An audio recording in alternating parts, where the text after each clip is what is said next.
Assalamualaikum teman-teman. Kemampuan berpikir kritis atau critical thinking sangat penting dimiliki anak. Tapi sebelumnya, berpikir kritis itu apa sih sebenarnya artinya? Gimana cara melatihnya? Mudah kok. Melatihnya hanya dengan 3 langkah. Silahkan teman-teman ikutin penjelasan dalam video ini, jangan dilewatin supaya benar-benar paham. Sebelum kita lanjutkan, jangan lupa supaya nggak ketinggalan kelas-kelas Parenting Plus, teman-teman bisa gabung channel Telegram kami atau follow Instagram. Linknya ada di deskripsi. Berpikir kritis adalah kemampuan untuk mengkonsep, mengaplikasikan, menganalisis, dan mengevaluasi informasi untuk mendapatkan jawaban atau kesimpulan, sehingga menjadi sesuatu yang diyakini dan mengubah perilaku. Informasinya bisa bersumber dari banyak hal. Dari melihat atau mengamati, dari pengalaman, refleksi diri, nalar, dan dari berkomunikasi. Oke. Pasti sulit ya memahami definisi konseptualnya. Oke, begini contohnya. Saat anak jatuh terpleset karena lari di lantai yang basah, anak kemudian mengamati. Ada perbedaan pada lantainya. Lantai yang basah itu terlihat seperti mengkilap gitu ya, karena ada airnya. Berbeda dengan lantai yang kering. Setelah itu, setiap menemukan lantai yang terlihat basah dan mengkilap, anak mulai berhenti, berlari, lalu berjalan sambil berjinjit. Nah, ini kemampuan berpikir kritis. Contoh lainnya, anak berusaha mengerjakan tugas menulis esainya dengan sangat serius nih, misalnya. Dia berusahalah yang terbaik. Setelah dinilai, ternyata dapat nilainya 6,5. Menurutnya, harusnya nilainya lebih bagus. Tapi, anak kemudian melihat tugas esai temannya yang nilainya lebih tinggi. Dia coba menemukan perbedaan. Nah, setelah itu, anak menemukan di mana kelebihan tugas esai temannya.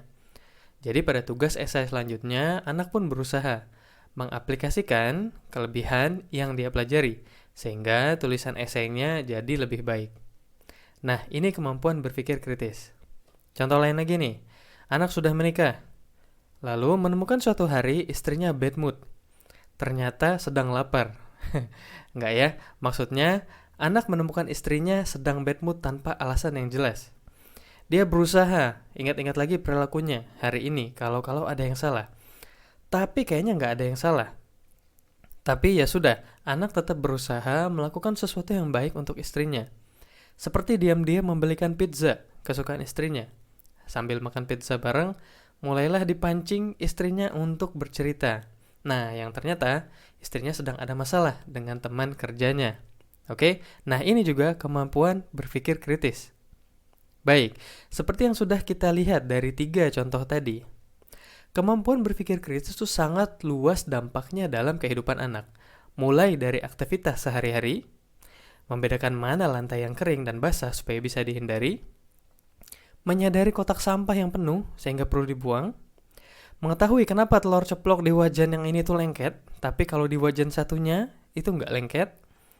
Lalu dalam bidang akademik, bagaimana anak mampu menjawab soal-soal yang membingungkan, bagaimana anak menemukan kekurangan dirinya dalam belajar, sampai pada kehidupan rumah tangga, bagaimana anak berusaha memahami istri atau suaminya, anak-anaknya, menyadari kesalahannya, lalu berusaha memperbaiki perilakunya. Itu semuanya membutuhkan kemampuan berpikir kritis. Masalahnya sekarang bagaimana cara melatih kemampuan berpikir kritis? Caranya mudah sekali, hanya 3 langkah. Dan bisa teman-teman latih pada anak dari sekarang. Oke, jadi ada 3 langkah. Pertama, pertanyaan terbuka. Kedua, kasih petunjuk. Yang ketiga, biarkan berpikir. Gimana maksudnya? Nah, dalam setiap kesempatan, saat anak bercerita, lagi ngobrol, lagi belajar, lagi lihat-lihat hewan di kebun binatang, misalnya, usahakan untuk diselipkan pertanyaan terbuka. Seperti apa sih pertanyaan terbuka? Kenapa? Bagaimana? Kok bisa gitu? Terus gimana lagi? Nah, itu adalah contoh pertanyaan terbuka. Pertanyaan terbuka akan mendorong anak benar-benar mencari, mengamati, memahami, berusaha menemukan hubungan segala sesuatu yang saat itu sedang dipelajari.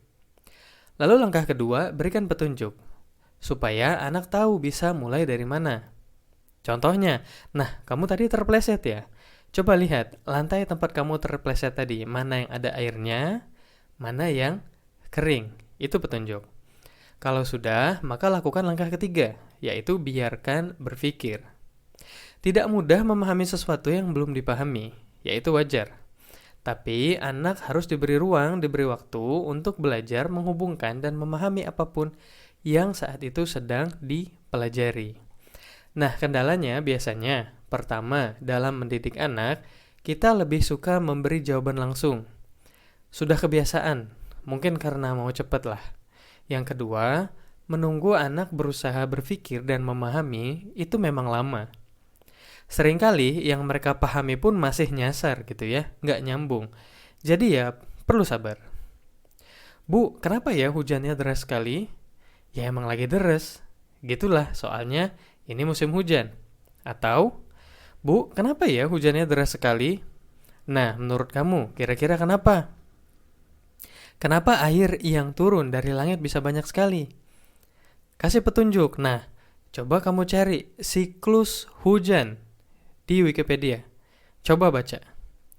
Lalu biarkan anak berpikir dan tanyakan kembali apa yang dia pahami dari bacaan tadi. Ini kalau misalnya anak sudah bisa baca. Kalau belum, ya intinya ditanyakan aja. Biar anak berusaha memahami dan menjelaskan asal-asalan itu nggak masalah. Mana yang lebih sering kita lakukan? Contoh yang pertama atau contoh yang kedua? Latihan berpikir kritis itu memang butuh waktu. Walaupun nanti pemahaman anak juga masih salah, itu nggak apa, coba ulangi lagi. Ya memang begitu, karena namanya latihan. Latihan berpikir kritis. Jadi, untuk melatih kemampuan anak berpikir kritis, ingat ya, langkahnya cuma 3 kok. Gunakan pertanyaan terbuka, kasih petunjuk, biarkan berpikir. Nggak perlu dilakukan tiap hari, tapi lakukan tiap ada kesempatan. Semakin baik kemampuan anak berpikir kritis, semakin ia mampu belajar secara mandiri, belajar sendiri, mengevaluasi diri sendiri, mengubah perilaku yang buruk jadi baik. Nah, kalau teman-teman ada pertanyaan, silahkan bisa sampaikan di komentar, atau boleh juga gabung channel Telegram kami dan follow Instagramnya. Oke, kalau gitu, sampai ketemu di video selanjutnya.